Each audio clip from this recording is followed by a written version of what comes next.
Folks, how's everybody doing? Rudy back. No Pants Rudy here to...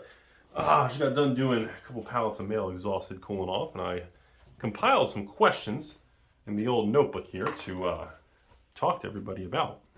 And just so everybody knows, no, this is not the same desk office as the main bookcase. You guys know there's 2 or 3 different ones, right? Some people are like, does Rudy paint the color and change the background every time he... No, they're different offices at different warehouse store office locations. Okay, it is. You guys notice it's a different color, right? Anyways, all right, wasting time. So a couple questions here. Nice little relaxing long video going into the weekend here, and let's start off with the first one. Rudy, StrixHaven draft boxes and draft boxes as a whole.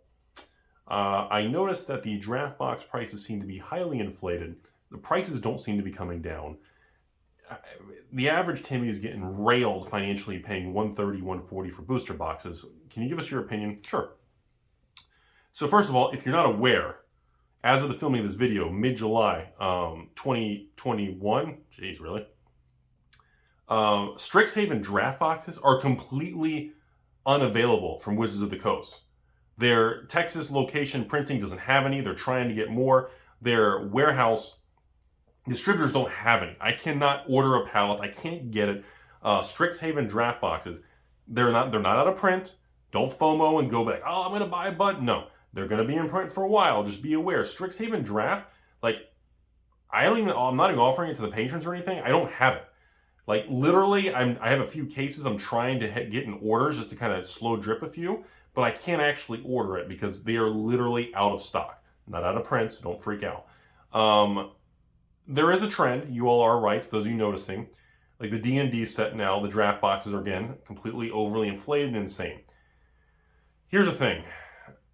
I don't like the direction in the concept of selling the new draft boxes for $130, even if they're $140. Even if I sell them to patrons for $99 at release instead of the $130, $140 online for the new D&D set or whatever it is.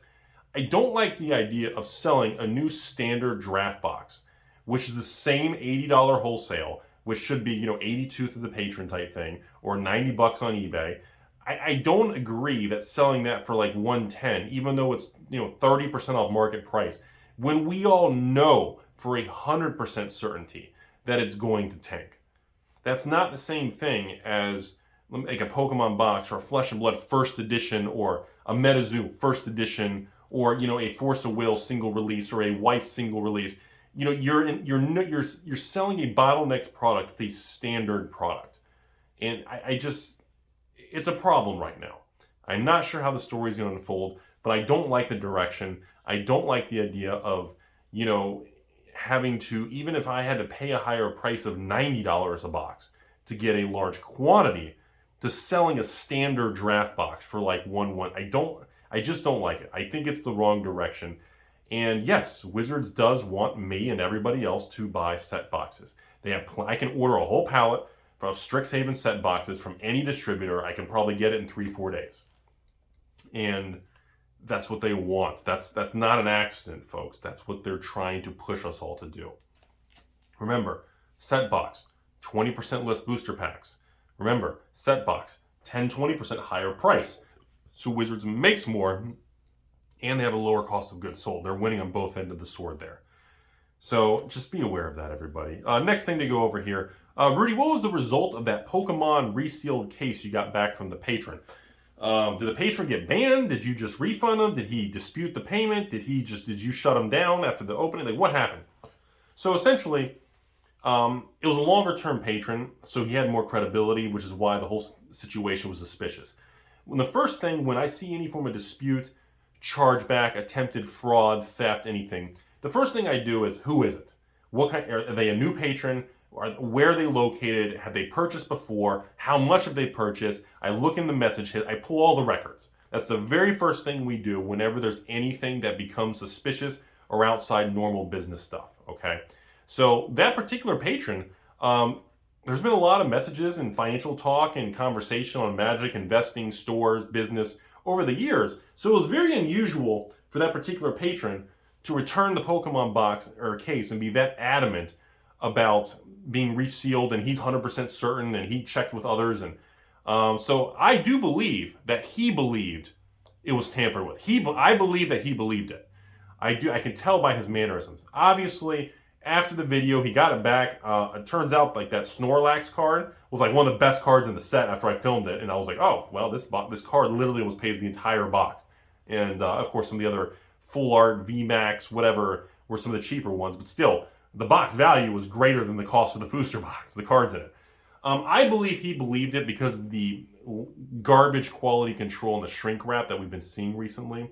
So it really threw him off. And when he compared it to some other batches that had probably either tight or normal shrink wrap, or maybe he had shrink wrap that had bolder Pokemon logos, or a faint, in other words, based on what he compared it to, there was a variance, so he believed it. So in conclusion of the story, obviously, clearly it's not. I mean, honestly, I was like, dude, I'll give you a refund on the sealed boxes, and I'll open the rest on the channel, and I'll keep the cards, man. I'll make even more money. Obviously, it turns out, it's not repacked, and I sold him 1,000 Pokemon boxes, and I can tell you right now, if they were tampered with, I'm sure I would have heard from it from hundreds and hundreds of patrons. And most of the patrons actually opened their boxes and even sent me what they got. They showed me what they got. A lot of them had YouTube videos on other YouTube channels, and they got a lot of cool stuff. Some people had crappy boxes, but you can still tell it's still the variance was within line. So that was really the end of the story. He did apologize. He felt kind of bad, I could tell. Actually, the end of the story of the Pokemon thing, he actually didn't want me to give him a refund, and he didn't want the package back, and told me to like donate the cards to literally, I told him, I said, look, I've got kids locally. I've got, military, Navy bases locally. I've got people locally that love to have, I can give them free pack, one free pack per kid or customer or, military person. I got all kinds of things I can do for just people. And sometimes doing stuff like that actually has a bigger, better long-term impact, because all it takes is to give one person a sealed booster pack who's never handled cards. And if they crack it and they enjoy it, I mean, I hate to say it, but it's like, drug dealer thing. The first one's free and then they get addicted and they love the card world. I mean, that kind of thing, there's a truth to that. So conclusion of the story, the patron is still there. Didn't ban him or shut him down, because I truly think that he just had maybe a lapse of judgment or a bad day, or I don't think there was any real ill intent towards me. He just got wound up in something that turned out to be inaccurate, and he realized it was wrong, and that was it. We just kind of moved on, and that's really the end of the story there. And he told me to not refund him and do something positive, like donate the cards, and to move on. And, I thought that was a pretty incredible gesture, and I didn't expect that at all. So that's the end of the Pokemon story. Next thing here, Rudy Flesh and Blood. Are you seriously still buying Monarch First Edition? Are you seriously still buying it? The prices are collapsing. Okay, so as far as Flesh and Blood right now, I'm going to be very blunt with everyone. Yeah, the market's a shit show. It's weak. People are panicking. The player base has taken over with Flesh and Blood, where people are playing the game and the cheap cards, this and that, and the high-end collectors and investors are kind of folding and running for the hills. We've had a huge 180 reversal in the Flesh and Blood world that I did not see coming. That simply put, once the easy gravy money stopped being made and the free tendies stopped, all the people speculating and trying to flip first editions and cold foils are running for the exits. And now, actually, again, like I said before, the playable, cheap, unlimited versions of cards and people who just want to build decks are having the largest volume of transactions on the open market of like TCG Player and eBay since the game's inception 2 years ago. The collector investor base is literally running for the hills. It's quite a unbelievable flip. And I am going to answer the question. So to go back to the question, Rudy, are you still actually buying first edition Monarch boxes? Yes, I am. If you have first edition Monarch sealed cases, 4 boxes per Monarch first edition, I am paying $200 a box, $800 for a sealed case of Monarch first edition, and I pay your shipping costs. AlphainvestmentsLLC at gmail.com. Send me pictures and let me know you have it. And as long as you got sealed cases of Monarch first edition, I will buy any amount at $200 per box and pay your shipping. As far as how many of those transactions I'm currently engaged with, I'm not going to disclose anything with my Monarch first edition current position and how many pending orders and pending things are in the mail right now.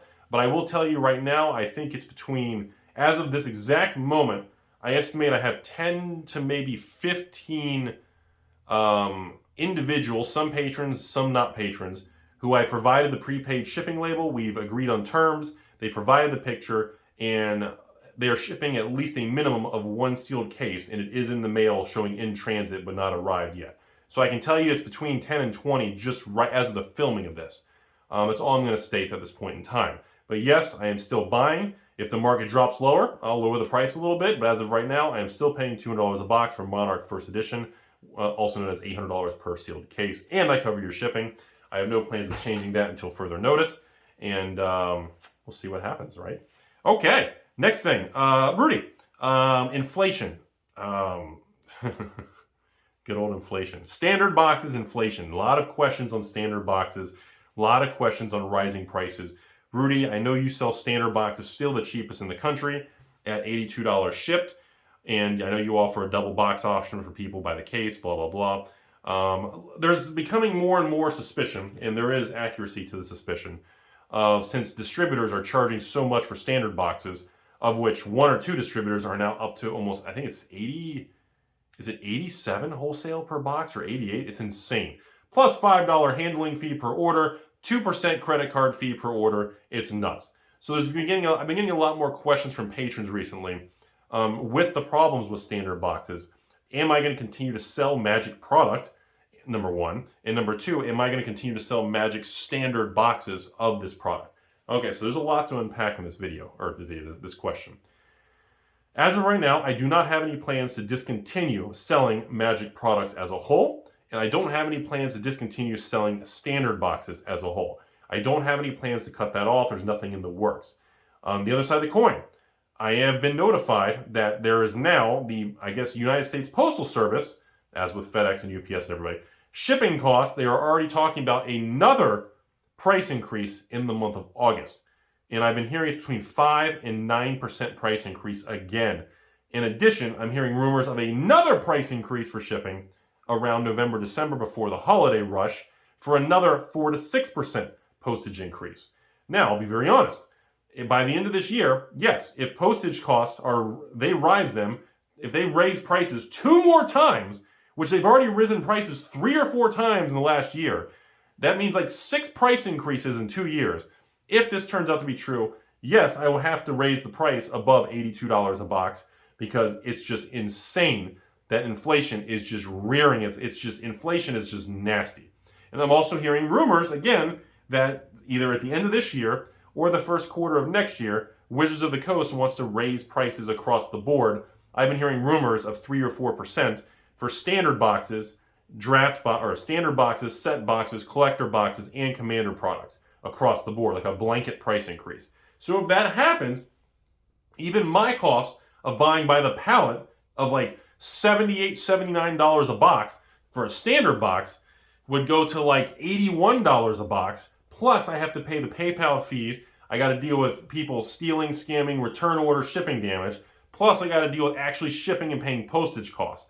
So that would raise my break-even cost per booster box to probably the mid-80s. So yes, I would probably have to raise it from $82 to like $85 a box if Wizards raises prices, if we have 2 or 3 more postage increase costs, because what's going to happen is then eBay is going to go from $90, $95, where a standard box will be $100 to $105. So the whole market level is going to have to go up for, and again, there's some distributors already selling standard boxes at an insane price of like $87. So wholesale is going to go to $90 for some distributors, which would put eBay at $100 and put me probably in like the mid-80s. It's just, I guess the crazy part about it, folks, is I've been doing this on YouTube for over 5 years. And the craziest part is 4 of those 5 years, I was able to keep the booster box price at $79.99. In post-2020, in the money printing, and everybody's proud of getting free government money and handouts and all this free stuff, the amount of price increases is unlike anything I've seen in my lifetime.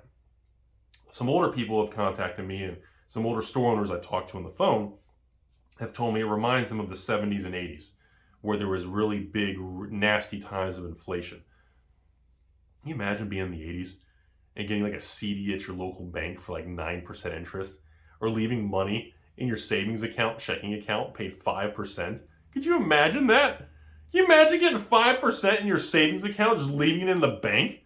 Getting like 3.5% in your checking account? Getting CD rates at 8, 9%? Getting a corporate bond that's like A-rated at like 15%? Could you imagine that? Oh my goodness, that would be insane. So that's my thing. So just to summarize, folks, I don't have plans of scrapping it. I know I've been very bearish and angry and bitter towards Magic and Wizards due to the Amazon secret lair thing. But I like the product. I like the product, man. I like the game. It's the same thing. Look, I'm excited about MetaZoo coming up. I'm really excited. I really hope it works out, and I hope that when people receive all the products, whether each card is worth $1 or $1 million, I just hope the market accepts it and likes the product. Because the market always makes the decision for all of us. I'm not really in the position on YouTube to make the decision whether you all are going to love or hate something. I give you my opinion, but at the end of the day, if the market says this is garbage, the price is going to tank and reflect that and never come back and eventually die. If the market likes it, the market will reflect it long term. It takes care of itself. So I'm very excited about the MetaZoo thing. I want to see something new. I want to see how it goes. I'm really pumped, and the feedback I've gotten has been very mixed. I would say probably 80% positive though, 20% very angry, negative, trash, how dare you get involved, and I can't wait for this to fail. So we're seeing it's a split, I'd say 80-20, but overall, a lot of people are excited. A lot of families and kids, and not more so looking at an investment standpoint, but just really excited for something different, So I think that's positive. But the same thing, even I got a Flesh and Blood Unlimited Monarch kit coming. Very excited. I know Monarch Unlimited is dirt cheap on eBay, and like the $75 a box or something with shipping and tax, or maybe $77 with shipping. It's super cheap.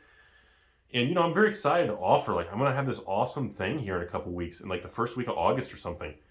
And, to offer a whole case of Monarch Flesh and Blood, a sealed case, a playmat, really cool promo card, all the Blitz decks.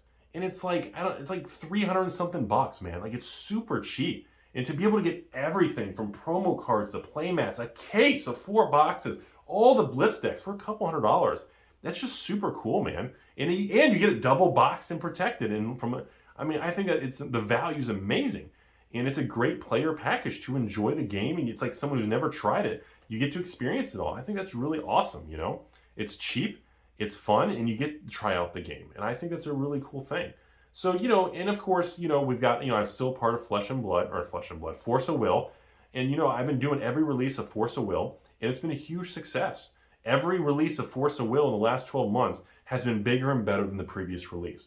And the last release of Force of Will has even been the regular standard size booster boxes and the little tiny extra. They did an extra booster box, a little mini one for the first time ever. And that was really cool. They've never done that before. And it went over really good. Secondary market looks cool. It's holding up well. It's not collapsing. A lot of it's kind of dripping upwards in price and having some appreciation, and it's going well. And of course, I'm still very bullish and really enjoying Weiss. Been a big fan of it, and still building tremendous positions of it. Weiss has been a little bit tricky because I'd like to be able to order a ton of boxes at release of each Weiss set and sell some of it to patrons and then keep some. But it's been difficult because I guess the bigger my Weiss order, I have a harder time taking delivery of it, before or at the day of release. So it's kind of tough for me to coordinate that. So I've been trying to run something which some patrons have liked, some have not liked. I've been running it where it's every Weiss set that comes out, it takes me time post-release to get a large amount. And then I get 1,000, 2,000 boxes of each Weiss set. But then by the time I get it, the following Weiss set is out. So by the time the next Weiss set comes out, I can finally offer the previous Weiss set, which some people like because they're able to get sets they missed out on slightly below market price, a couple, maybe $5-10 below market price. So again, if the box is $110, it'd be $99 type thing, and they missed out and they were able to get it. Some people don't like it because they missed out on the original release where it's really cheap and really available and right on release day, and they want the brand new thing. So it's really tough to kind of coordinate it all. But overall, very happy with Weiss. Love the direction of it all. What am I missing right now? Pokemon. I'll comment a little bit of Pokemon real quick. I'm still very involved with Pokemon. I've been buying and acquiring leftover battle styles. I'm building a position. I'm up to a couple hundred boxes. I will be doing a Pokemon video, kind of the Rudy's Pokemon bathroom update type video. And I'm going to show you kind of the battle styles position and the specialty. I only like Elite Trainer boxes if it's a specialty set. Like Champion's Path type thing. It has to be an ETB box, or ETB box. It's like saying Elite Trainer box. It has to be an ETB from a set that doesn't have boosters. I like it. It's a specialty ETBs are what I like. I am aware the Pokemon Special 30th anniversary, whatever, 25th anniversary is coming up. Going to be a big deal. I requested a ton of product. I'm sure it's going to be heavily allocated, and we'll see what we can get. And I do believe Pokemon in Flesh and Blood are going to continue to be in the top tier of bearishness in the short term. I also believe that those two categories are going to be where the most amount of wealth is made in the next wave, because Flesh and Blood prices and Pokemon prices are down so much from their all-time highs. It's becoming extremely attractive. It's why I mentioned earlier in this video, like even buying $200 Flesh and Blood first edition Monarch boxes. I'm sorry, but if you want to sell me a case of first edition Monarch for $800, dude, AlphainvestmentsLLC at gmail.com. It's the only way to get a hold of me. And it's because the price is tilted on the teeter-totter so much. The downside risk is so minimal compared to the potential upside. It's just extremely attractive at this point. I look at it saying, look, you start getting into this thing at that price point, what's the worst case scenario? Goes to 150, something like that? What, down 20, 30%? What's the best case scenario? Even if it goes back to near the all-time high, you have a downside risk of maybe 20, 30, 40% at the most, and an upside of 3 to 4, 500%. Those kind of percentages in management of risk and decision-making become very, very attractive. Same thing with Pokemon. You know, I got stores and distributors who have leftover battle styles and they don't want their boxes. They're like, yeah, Rudy, hey, you want the Pokemon thing? I'll give you my leftover battle styles. You pay shipping. I'll give you the $80 box price for Pokemon or something. Dude, done. You don't want it? It's garbage. Sell to me. So I am accumulating also Pokemon sealed product that's very, very cheap, which at this point in time is mostly battle styles. I don't care how good or bad the product is. I don't care what the market thinks. I don't care how much people bash me. I like risk-reward trade-off scenarios, and that's really what it comes down to. I don't really care how good of a power level Chilling Reign or how good of a power level Roaring Skies was back in the day versus the garbage of Fates Collide versus Steam Siege garbage versus how good Nostalgic Evolutions is versus how terrible Crimson Invasion was. I don't care. Long-term, sealed product, it doesn't matter. And as the years go by, the more detached the cards even matter anyways. We've talked about that on whiteboard videos. So, I wanted to touch on all these things. I hope that gives you guys some clarity. Overall, I'm very neutral right now. I'm more on a scale of 1 to 10, 10 being very bullish, that things are going to go really up, rocket emojis, we're going to the moon, and 1 being it is the end of the world. I'd say I'm about a 6, 7 right now. I'm a little above neutral. I'm not thinking the world's ending, but I've become a lot more bearish and pessimistic and cautious in the last couple of months since we had the crypto crash about May 15th, May 20th. That was a turning point for me where I noticed a huge shift in the market. And I'm fully aware of how big of a deal that was now. And I'm fully aware that, I pay attention to the crypto market now because that also dictates if and or when a crypto rally, a bull run happens, maybe at the end of the year or starting next year, I do think that is going to be a huge catalyst and fuel for the collectible world. And yes, many people have been noticing that the videos are more diversified on my YouTube channel, which is true. I am more accurate. I have been parking more money in other card games. Not only do I do Magic and Pokemon, but Flesh and Blood, and then we'll hope to see what happens with MetaZoo. Obviously, I've been expanding tremendously in Weiss, and I've been building positions in Force of Will and all the recent sets and leftovers that I get or return things from patrons. I've been kind of building positions in that. I think Force of Will has a good future ahead of it. It's not going to go to the moon, but I like the direction. It's slow and steady, which I like that because slow and steady makes the investors and the rocket emoji diamond hand people, it doesn't attract them. When you have card games like Force of Will, where it doesn't go up quickly, it's slow and boring, it's unsexy, it's crappy, that makes a lot of the quick money, I want free tendies, it pushes them out of the game. It makes them walk away. And I like that. It gives more opportunity to have a stronger foothold and build stronger long-term positions, which is one of the reasons that I've been very on top of the Flesh and Blood, like the Monarch First Edition scenario. Because again, I thought $650 a box, the all-time high, was too high, but I thought $400 to $500 was where it was going to level out at. I am very surprised to see the market in the 200s. And like I said, when you hit below 200s, now we're getting to a scenario where the rules are changing very quickly. So that's all I have. Hope you all learned something today. As always, remember, wealth is made during bear markets in fear and when people are saying everything sucks, it's the end of the world. This is where the real money's made, not momentum trading in a bull market. This is where the greatest wealth transfer will take place. Times of volatility and shaking the hornet's nest and people angry and everything's crashing. These are the I hate using the term blood in the street, but these are the times that are really important. These are the times you don't talk about, but you look back on, like the Stay the Course 2020, Rudy. These are the times you'll look back on and say, man, that I wish I could get, because nobody wants to buy when prices are declining. Nobody wants to buy something for $300 and the next day it's worth $250. Nobody wants to throw money into something and wake up the next day every morning and keep losing money. It's a terrible, crappy feeling. But those are the times you got to rewire. You got to rewire how you handle the losses and the pain. And you got to just march boldly into the Chuck Norris fist. You got to walk right into the fist, folks. Because eventually, even Chuck Norris has to take a break. And the 3 minutes in the ring, the bell rings, and Chuck Norris has to take a break. And at that point in time, you can take off running. And then when you start running, momentum builds quick. And you've got your position, and you were buying at the cheap towards the bottom. Remember, you can't time it. There's no timing the bottom. There's no timing the top. It's about getting market chunks. It's about kind of just locking in and kind of just acquiring segments. It's about getting and just making sure you acquire ranges. It's different. So hope you learned something. As always, it's never as bad as it seems. But remember, things are never as good as they seem either.